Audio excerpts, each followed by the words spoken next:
greet you in the name of our Lord and Savior Jesus Christ, whose sufferings and death it's our privilege to remember once again.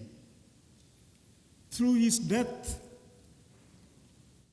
he effected, enabled salvation, redemption, and eternal life for mankind. So the song beautifully says, so that all may go in. Open the life gate, open the gate to eternal life, that all may go in. Is there anybody exempt? But will everybody go in? No, that's a tragedy of humankind, just as in the days of Noah. And not only that, by his death, he sealed forever the fate of the author of sin and death. Amen? Yes, his fate is sealed. He's living with the death sentence on his head. But he doesn't care. He just goes about doing his job as ever. And finally, the institution of death is done once and for all. He ensured that too. In the new cosmos, there will be no Satan, the author of death, no sin, and no death. While I was working for the World Bank Group, I read one. That's kind of funny. Why worry? Because one day we all will have to die. And if we have to die, then don't worry about death, because there are only one or two places we might go to. If we go to heaven, it's fine. We won't be worrying. And if we go to hell, we won't be worrying because we will be too busy shaking hands. Brothers and sisters, that is not true. Death is final. Eternal death is final. There's no turnaround. There's no coming back. There's no return.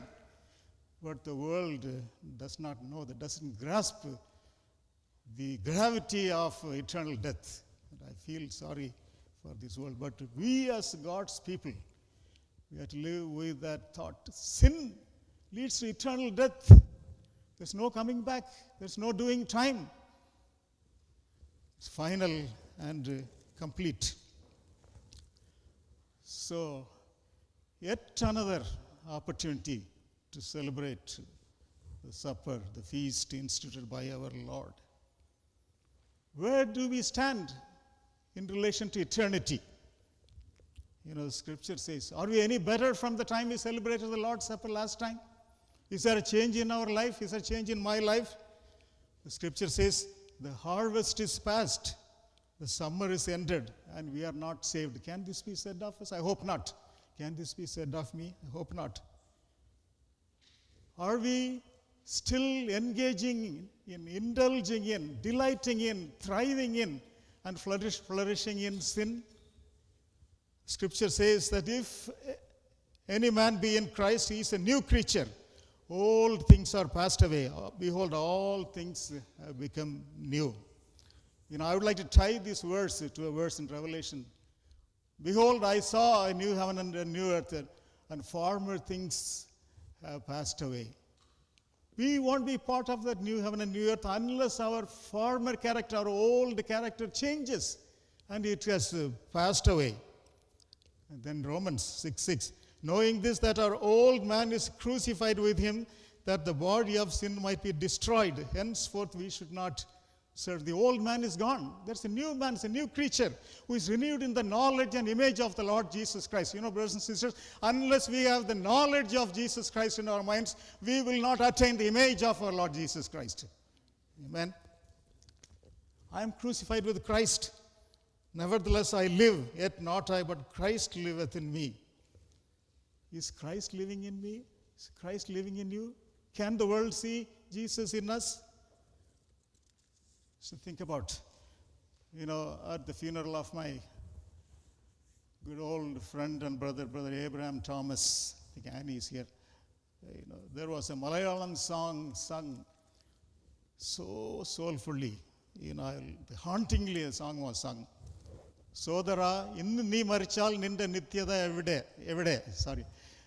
My brother, if you die tonight, where will your eternity be? On the other hand, the song also said, if you die in Christ, Christuvil nee marichal, swasthada undallo. That's if you die in Christ, you have rest, you have eternal rest.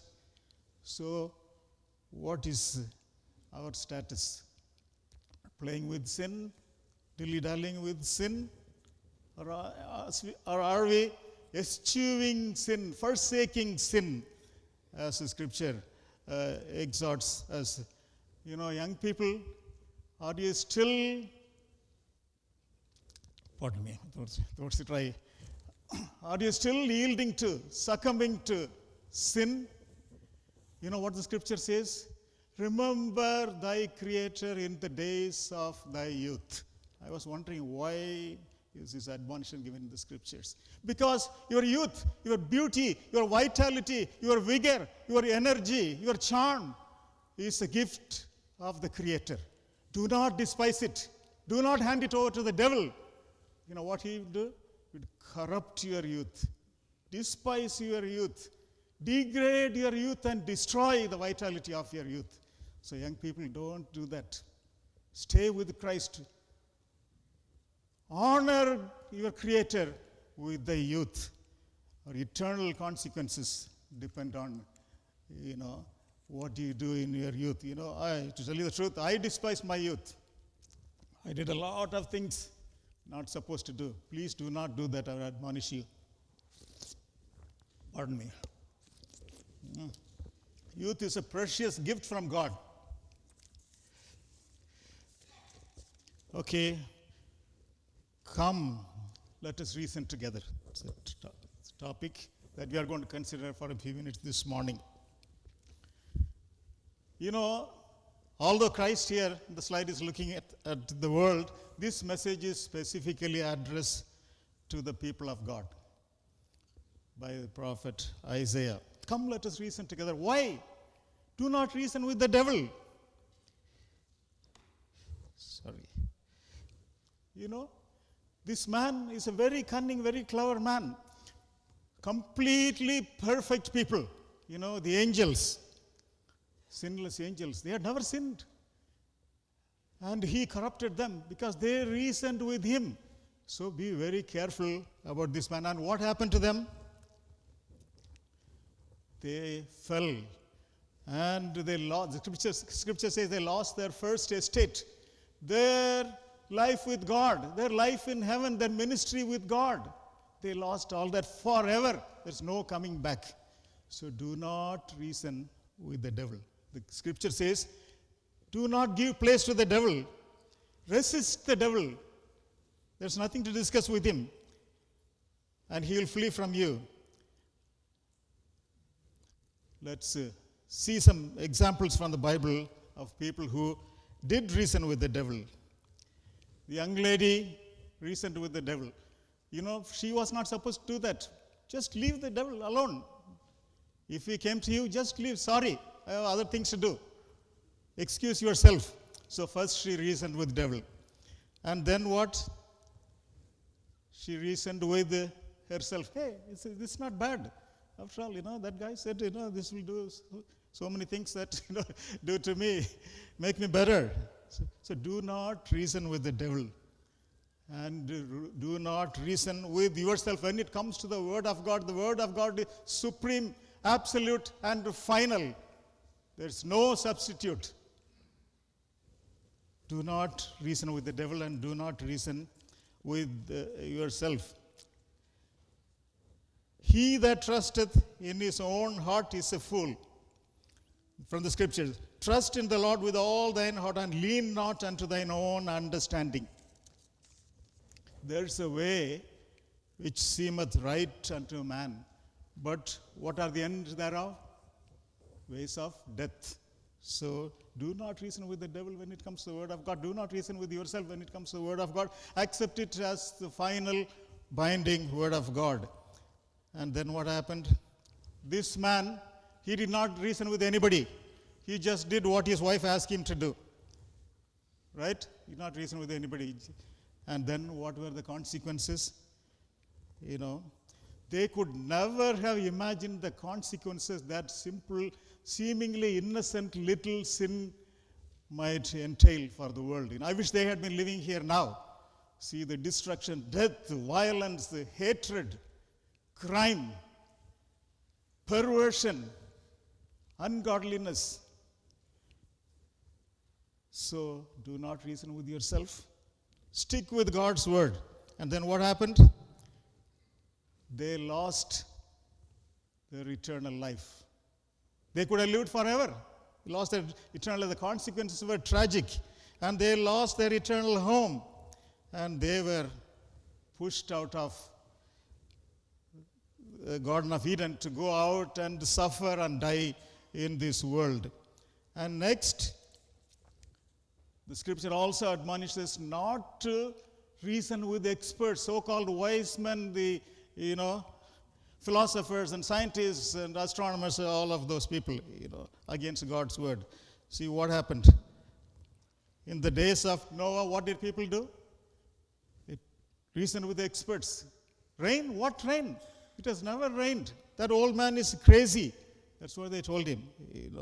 So when it comes to God's word, do not reason with yourself or the devil or with the so-called experts. And they even ignored a supernatural act which they witnessed. Animals and birds and creeping things, they went into the ark. Still they did not repent. They ignored that because the wise man had assured them, guaranteed them, wise men of the world, there will be no flood, no rain, you will not die. But then what happened? They perished within sight of salvation. They could touch the ark. No, open the door. We believe you now. We believe God's word now, but it's too late. So do not rely on the so-called wise men of the world. And there are other people also reasoned with themselves. Abraham and Hagar. God made a promise, but God's word will stand. It will come to pass. But he tried to help God. And what happened? He listened to his wife. And heartache, tragedy, and long-lasting consequences. Even now, the greatest threat perhaps to world peace is the conflict between the children of Abraham. Brothers and sisters, do not rely on your own understanding when it comes to God's word. Consequences can be horrible. King David, we'll move on first. He reasoned with himself. He decided to give company to a war bride. But then disregarded the word of God, disregarded the commandment of God, and then attempts to cover up murder of an innocent, loyal servant. Revolt by Absalom, running for his life, tragedy and death of Absalom. Was all this necessary? No. Relying on oneself, relying on our own reasoning. And then King Solomon, the wisest man that ever lived, but perhaps the dumbest man when it came to women. He had a woman problem. He had a 1,000 woman problem. How his reign started. It was a glorious reign. God's presence was there. The glory of God descended from heaven that the priests could not enter into the sanctuary. God favored him because he asked for wisdom. He didn't ask for money or the wealth of this world, but he relied on his own wisdom eventually and not on God. And what did his wives do? What happened? They turned his heart. The queen of the kingdom was an Egyptian woman. Didn't he have any godly women in his kingdom? Going after heathen women, other women. So rely not on your wisdom when it comes to the word of God. Results: idolatry. Installed idols in high places and groves to please his wives. Withdrawal of God's blessings. National ruin. Eventual breakup of the kingdom. Judah and Israel. And one more we'll consider, then we'll move on to our topic. Samson, the strongest man that ever lived, the scripture says, but was the weakest man when it came to women. He loved heathen women, pagan women. Young people, I tell you, please do not love the women of the world. There are godly, beautiful women in the church. Your eternal life may depend on it, because heathen women, worldly women, will turn you into the world. You will stray from God's presence. You will stray from God's truth. So what happens to him? Despised his choosing by God. Not only did he love strange women from the Philistines, but despised his choosing by God. He let the secret out of his wealth, the secret of, strength, the secret of his strength. He so foolishly let it out. And then what? Captivity, blindness, humiliation, and early death. So, the appeal of God is, reason with me, come to me.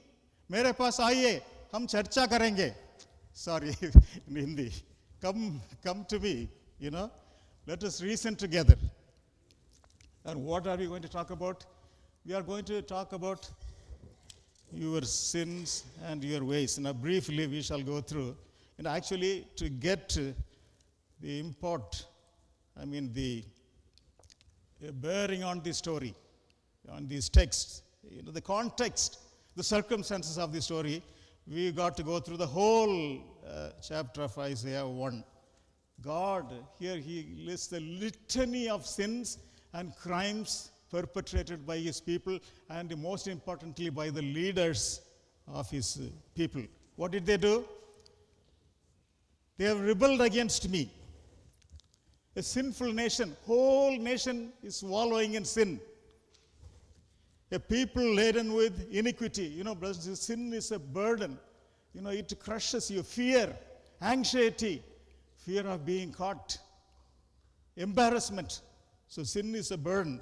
People laden with iniquity, a seed of evildoers, children that are corrupters, generation after generation of evildoers. And God laments this, he mourns this. They have forsaken the Lord. Corrupters, they make other people sin, they make the good people sin. From the sole of the foot even unto the head, there's no soundness. In other words, from the toe to the head, every part of the body is devoted to sin. That was the state of the people of God. And interestingly, he addresses them later, O ye rulers of Sodom and Gomorrah. God's chosen people, a peculiar nation, a treasure of God, a holy people, righteous nation. Now he calls them rulers of Sodom and people of Gomorrah. Could that be state of our church today? I'm not condemning, I'm not accusing anybody. Please don't get me wrong. Could it be our status? Hope not. And God says, so when you pray, I will not hear, because your hands are full of blood, crime, you are indulging in crime and sin, evil, wickedness, unrighteousness. Don't pray to me, don't bring offerings. I have better things to do, I will not be listening to you. But brothers and sisters, the beautiful part of the story is that God still loves his people. He still loved his people. He has mercy. His love is everlasting. So, before we go to the actual key text here, come now and let us reason together. Verses 16 and 17. Wash you and make you clean. Put away the evil of your doings from before mine eyes. Cease to do evil. Learn to do well. Seek judgment. Relieve the oppressed. Judge the fatherless, plead for the widow. In other words, if you are not willing to do all this, don't come to me. I have nothing to talk about. Don't come to me to discuss the weather or the crops. Unless there's a change of heart in you, you are willing to forsake evil and want to be washed and be clean, do not come to me. I have nothing to discuss with you. And then we go to this beautiful text. Come now and let us reason together. Though your sins be as scarlet, they shall be as white as snow. Though they be red like crimson, they shall be as wool. Now, what are those scarlet sins? What are those red sins? Let's go through. Okay, I'll have to look at the screen. The scripture lists the sins. Works of the flesh, Galatians 5, adultery, extramarital sex, also spiritual adultery with the world, fornication, premarital sex, impure thoughts and words, profanity, defiling the body, excessive sexual desires, loving anything more than God, consulting palm readers, stars, psychics, and fortune tellers, that's witchcraft. Hatred, that's the opposite of love. Variance, double standards, inconsistencies, emulations, desire to copy others. Wrath, uncontrollable violent anger. Strife, lack of an attitude of peace, inability to get along. seditions, treacherous behavior, heresies, following false doctrines, envyings, lust, greed, murders, killing and also hurting people physically and mentally, drunkenness, consumption of alcohol, losing sense of balance, revelings, endless partying and celebrations. They which do such things shall not inherit the kingdom of God. These are our scarlet sins. These are our red sins, not red skins rather. Sorry if the slip of the tongue. If we are, committing these are the scarlet sins that the scripture refers to. And also, there's some more. Again, fornication, the members upon the earth which are devoted to evil, uncleanness, inordinate affection, evil concupiscence, and covetousness, which is idolatry, for which things sake the wrath cometh on the children of disobedience. You know why God is coming back the second time? One reason is to put an end to this. Fornication, that is premarital sex. Uncleanness, inordinate affection for anything. Evil concupiscence and covetousness, which is idolatry. And also anger, wrath, malice, blasphemy, filthy communication out of mouth. Lie not one to another. The communication in this world, almost every sentence is laced with curse words. That's the kind of world we are living. So that's one of the reasons God is coming, returning. Why we do all this is because of the nature of the human heart, the sinful nature of the human heart, corrupted by the devil, given to him to control. The heart is deceitful above all things and desperately wicked. Who can know it? What the heart produces? Out of the heart proceed evil thoughts, murders, adulteries, fornications, thefts, false witness, blasphemies. These are the things which defile a man. I would like to tie this text to another text in Revelation again. And there shall in no wise enter into New Jerusalem anything that defileth. So, those are the sins. Red sins, crimson sins, scarlet sins. Brothers and sisters, but I thank God this morning that the crimson blood of Jesus can wash the crimson sins of our character. Amen? Amen. There's nothing, no sin that he can not forgive. That's why he died. So he says, don't worry. Come and talk to me, All your sins are washed. This is the color as a scarlet for your benefit. And what happens to our sins when Jesus intervenes?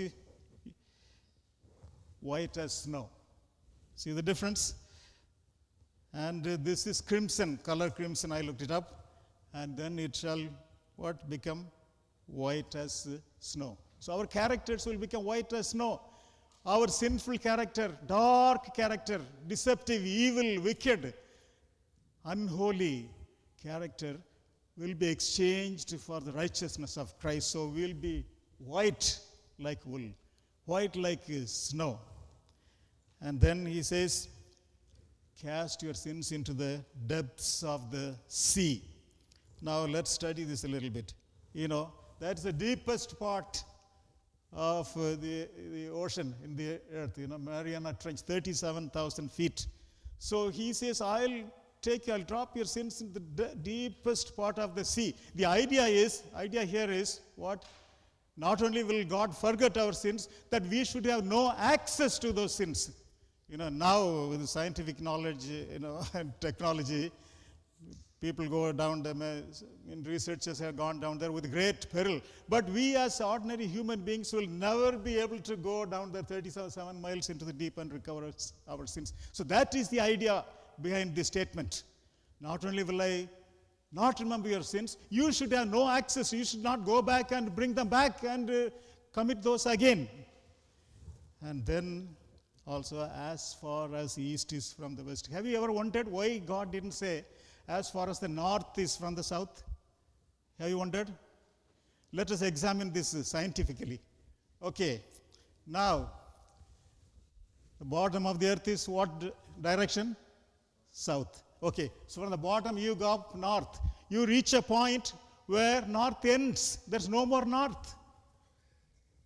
So go up north, then you go south. The direction changes. But if you go west to east, let's say there's Africa, you go to India, you go east.